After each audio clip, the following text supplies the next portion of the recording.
Olá, tudo bem? Está começando mais uma edição do Agora Agro e você vai ver no programa de hoje. Carne bovina deve continuar em níveis elevados no próximo ano, se ajustado ao novo patamar. Exportações do agronegócio superam 8 bilhões de dólares no mês de novembro. Carne bovina bate novo recorde nas exportações, tanto em valor quanto em volume. Marfrig vai embarcar em janeiro agora o primeiro lote de hambúrguer com marca própria vegetal. Processamento de soja no Brasil deve bater recorde de 44 milhões de toneladas para 2020.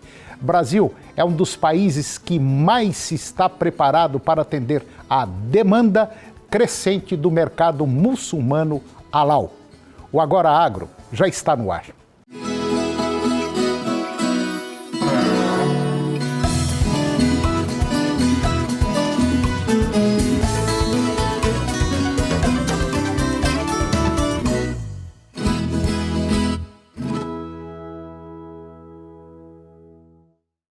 Em um novo levantamento do Ministério da Agricultura, Pecuária e Abastecimento, referente ao mês de novembro deste ano, as exportações do agronegócio somaram 8,2 bilhões de dólares.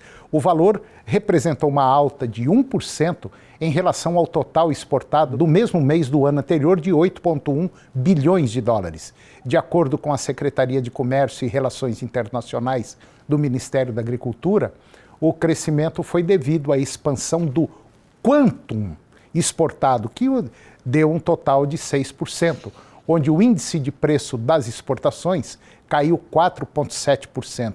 Neste período, as vendas externas do agronegócio representaram 46,6% do valor total exportado pelo Brasil, que resultou na quantia de 17,6 bilhões de dólares, ou seja, 16% menos. Para a proteína animal, as exportações de carnes subiram 22% em novembro, passando de 1,2 bilhões de dólares para 1,5 bilhões de dólares, índice alimentado pela alta da demanda chinesa, que foi gerada pela peste suína africana, PSA, resultando a soma de 685 milhões de dólares. Já no caso da carne bovina, um novo recorde ele foi contabilizado tanto em valor quanto em volume, graças à expansão do valor exportado de quase 37% em comparação a novembro de 2018, que resultou em 844 milhões de dólares vendidos. Para a carne de frango, a quantia foi acumulada em 530 milhões de dólares no mês de novembro deste ano, ou seja, 3% a mais. E a carne suína, um aumento de 43,5% no mesmo período, chegando a 148 milhões de dólares.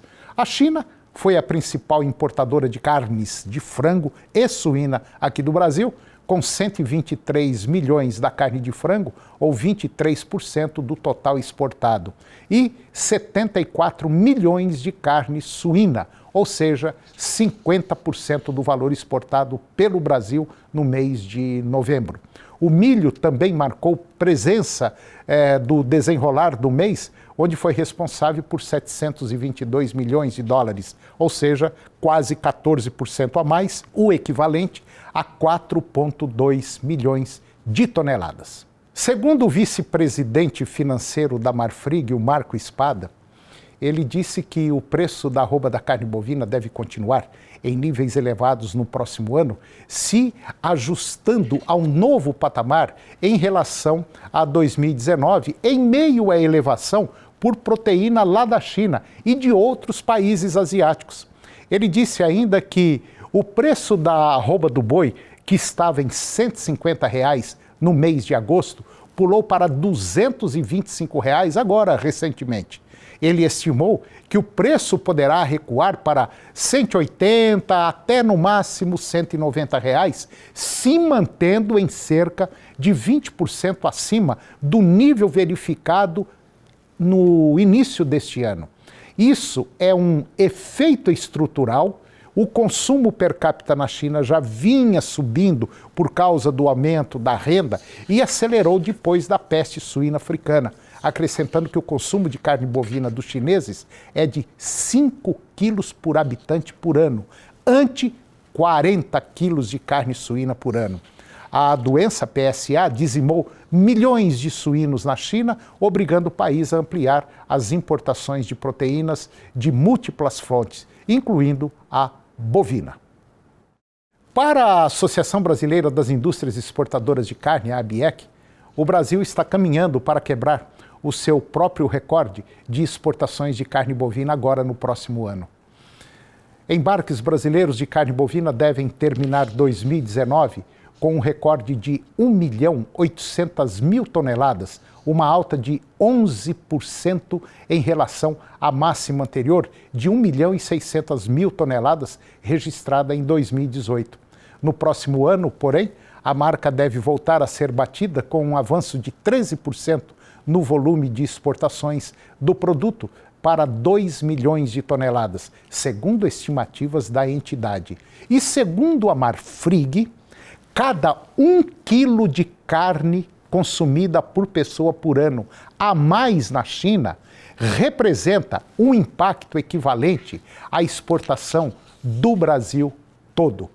A Marfrig, ela possui 13 frigoríficos habilitados para exportações à China e depois que o país deu autorização para mais 2 unidades da empresa no início agora do mês de novembro. E depois do intervalo, você vai ver que a Marfrig vai embarcar em janeiro o primeiro lote de marca própria de hambúrguer vegetal. Processamento de soja no Brasil deve bater recorde de 44 milhões de toneladas agora em 2020. E o Brasil é um dos países mais bem preparados para atender a demanda crescente do mercado muçulmano halal. É um minutinho só, nós voltamos já.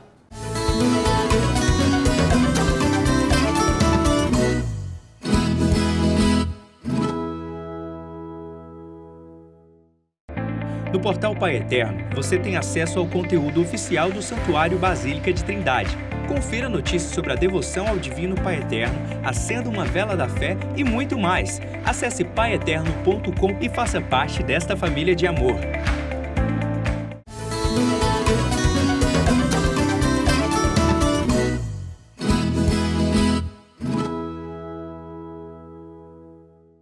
A Marfrig, ela vai embarcar agora, no mês de janeiro, o primeiro lote de marca própria de hambúrguer vegetal. Serão 10 toneladas do produto para distribuidores chineses. A empresa, ela não fez projeções para as exportações, mas ela afirmou que a companhia tem no radar conversas avançadas para envios para a Europa e já está trabalhando em exportações para o Uruguai. O hambúrguer vegetal, o nome desse hambúrguer é Revolution e ele é produzido na fábrica da companhia em Várzea Grande, lá no Mato Grosso, em parceria com a norte-americana Archer Daniels Midland. O produto ele é feito a partir de proteína da soja. A parceria ela foi anunciada em agosto, um mês depois que os norte-americanos, como as norte-americanas, a Tyson Foods, ela lançou o seu primeiro produto vegetariano, visando competir com as rivais Behold Meat e a Impossible Foods, que atendem à crescente demanda por alternativas vegetais à proteína. Além da Marfrig no Brasil Hambúrgueres, que se propõe a ser substitutos da carne bovina animal, e são 100% feitos com vegetais, eles são produzidos por empresas como a Seara, do Grupo JBS, a Fazenda Futuro e a Superbom. A BRF anunciou que vai lançar também uma linha de proteína vegetal agora para o próximo ano. No caso da Marfrig, que é a maior produtora de hambúrguer do mundo, a empresa ela vai iniciar uma distribuição do Revolution por meio de clientes na área de food service, principalmente sanduíches, incluindo a rede de restaurante Outback. O produto ele deverá chegar aos supermercados no decorrer do mês de janeiro, agora no primeiro trimestre, e deverá ser seguido por outros ainda em 2020. A ABIOV, que é a Associação Brasileira das Indústrias de Óleos Vegetais, ela manteve a sua estimativa de processamento de soja aqui no Brasil. E provavelmente nós vamos ter aí um recorde de 44 milhões de toneladas para 2020, ante 42,9 milhões de toneladas previstas para 2019 e 43,6 milhões em 2018. Esse patamar histórico, ele ainda está associado à maior demanda por óleo de soja para a produção de biodiesel e também do setor de ração, sustentado pelas indústrias de carnes que correm para ampliar a produção de olho na demanda chinesa, que tem ampliado as importações para preencher uma lacuna na oferta deixada pela peste suína africana. A projeção da ABIOV já considera o aumento da mistura de 11% para 12% de biodiesel ao diesel a partir do mês de março. Durante a maior parte de 2019, esse mix do combustível renovável no fóssil do Brasil foi de 10%, com aumento de 1 ponto ocorrendo a partir de setembro. Considerando que mais de 70% do biodiesel do Brasil, ele é produzido a partir do óleo de soja. A expectativa é que um esmagamento de 25 milhões de toneladas da oleaginosa seja associado à produção do biocombustível em 2020, ante 20,9 milhões em 2019. E esses volumes, eles devem gerar uma produção aí de 5 milhões de toneladas de óleo de soja em 2020 para biodiesel, versus 4 milhões de toneladas de óleo em 2019. O Brasil é um dos poucos países, vamos dizer assim, mais bem preparado para atender a demanda crescente no mercado halal. De acordo com a Associação Brasileira de Proteína Animal, a BPA, o Brasil é o maior produtor e exportador de carne de frango, sendo aproximadamente aí 50% com certificação halal.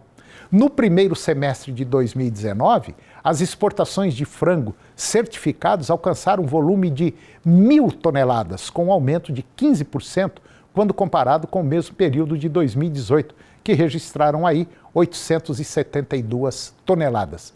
A notória crescente da comunidade halal deve ser intensificada agora nos próximos anos. Atualmente, existem 1 bilhão e 800 milhões de muçulmanos no mundo, de acordo com o Instituto Americano Pew Research Center. Hoje, a maior população muçulmana ela está na Indonésia, com 235 milhões de pessoas. Mas em 2060, a perspectiva é de que a Índia ultrapasse os 300 milhões de muçulmanos, chegando aí a 333 milhões de pessoas. O mercado global de produtos e serviços halal representa um valor estimado de 6,4 trilhões de dólares, com crescimento de 15% a 20% ao ano, sendo a proteína animal um dos produtos mais consumidos. E depois do intervalo nós vamos falar sobre a COP25, evento que aconteceu agora no Chile em prol de uma solução para as condições climáticas do planeta. É um minutinho só, nós voltamos já.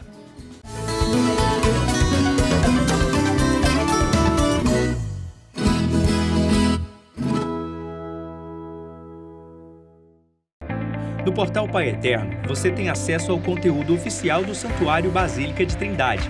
Confira notícias sobre a devoção ao Divino Pai Eterno, acenda uma vela da fé e muito mais. Acesse paieterno.com e faça parte desta família de amor.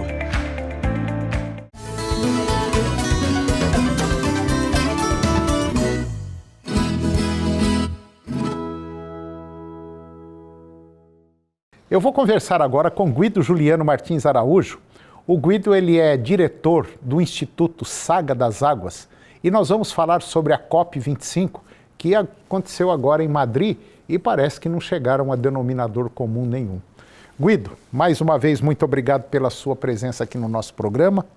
para a gente discutir e falar de um tema muito interessante que mais uma vez reúne e parece que morre todo mundo na praia, né? Não dá em nada por conta... Só para gastar dinheiro, né, Guido?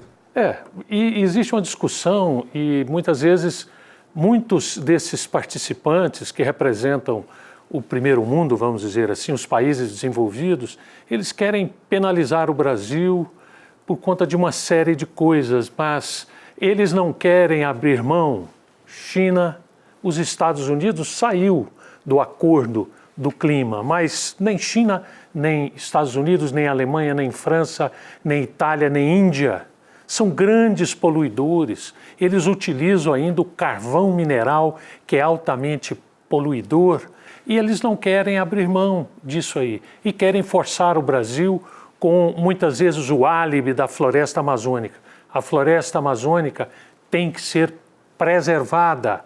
Não deveria se derrubar uma árvore lá, porque a floresta amazônica ela tem 1000 finalidades, e uma delas é sequestrar carbono. Toda aquela estrutura das árvores que a gente vê é carbono, mas, mais uma vez, Antônio, não deu em nada.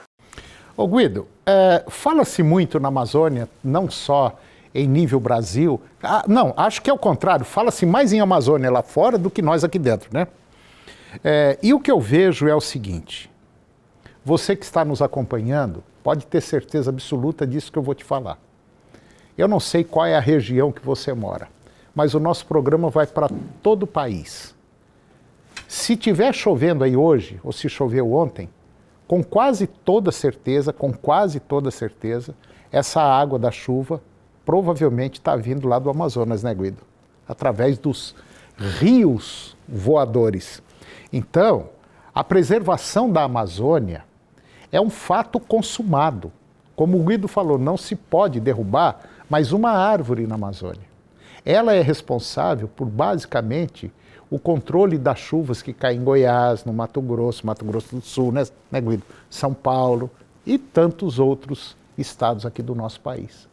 E parece que quem dá mais valor na Amazônia é o pessoal que está lá fora. Você sabe por quê? Devido à riqueza que tem nela também, né, Guido? A riqueza da biodiversidade e também a riqueza do subsolo com minerais valiosíssimos e pedras preciosas, inclusive a maior jazida de diamante do planeta. Então, existe toda uma preocupação em preservação da Amazônia, mas a gente tem que olhar com muito cuidado. Quem tem que preservar a Amazônia somos nós. Nós temos que ter governo para que coíba qualquer agressão sobre a Amazônia, né? E outra coisa, Antônio, esta COP, ela vem conversando sobre a questão do aumento da temperatura do planeta. Os cientistas vêm mostrando que poderá aumentar até 3 graus por conta do CO2. Isso que eles estão dizendo. Agora, o Brasil vem colocando mais uma matriz energética.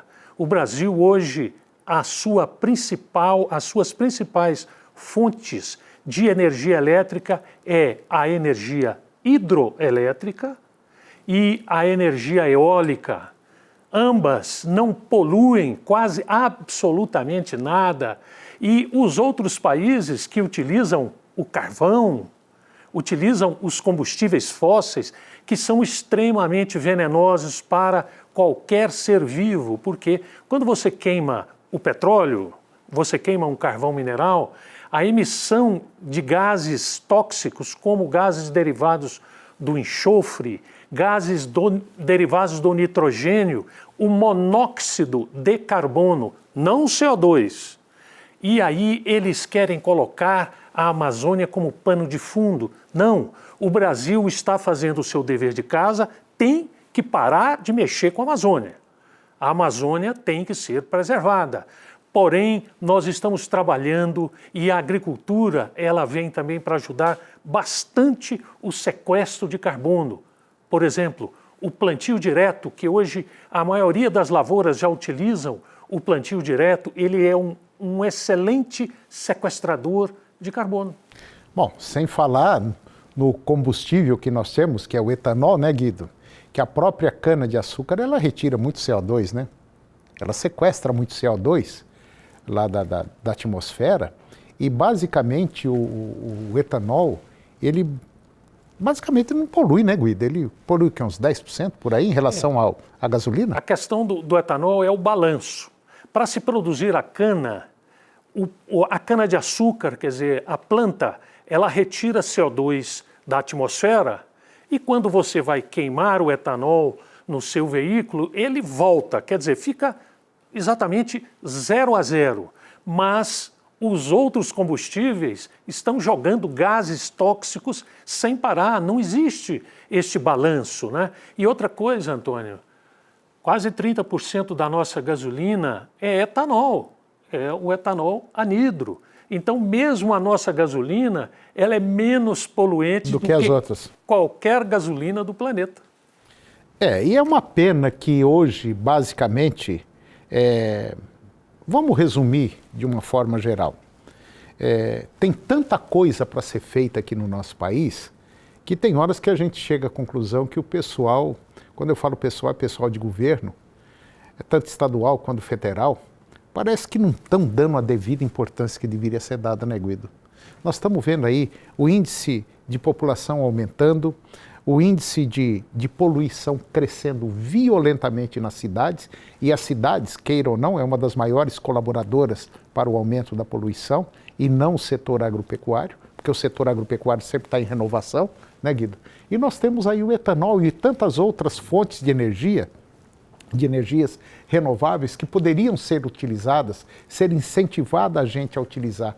Mas parece que está tudo muito difícil. Um etanol caríssimo como esse que nós estamos pagando, né, Guido? Uma gasolina caríssima como nós estamos pagando. Eu não sei, tem hora que eu acho, Guido, que vai ser difícil colocar essa locomotiva chamada Brasil na linha. É muita coisa para se mexer ao mesmo tempo e uma coisa vai puxando a outra. Nós precisamos observar bastante outro agente ou outros agentes poluidores. O esgoto doméstico emite CO2, gás metano, gás sulfídrico. O lixo doméstico, que eu posso dizer que quase todo o Brasil não trata o seu lixo adequadamente. Nós devemos tratar o lixo, produzir energia elétrica através do metano, pelo menos dar uma destinação segundo as leis ambientais. Não, nós temos verdadeiros lixões emanando gases tóxicos. Então, nós estamos falando em emissão de gases, poucos que o Brasil tem poucas indústrias, né, que podem poluir tanto. Quem polui muito é Estados Unidos, depois vem China, os dois estão mais ou menos juntos. Então, o que é produzido em casa, esgoto e lixo, é emissão de gás carbônico, é emissão de metano e outros gases tóxicos. Que poderia, todos eles, serem reaproveitados. Virá adubo e virá energia. Mas, infelizmente, não é.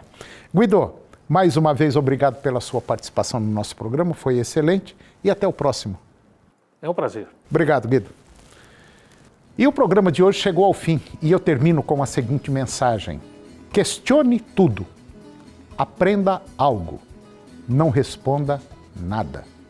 Um grande abraço, muito obrigado, que Deus nos abençoe e até o próximo programa.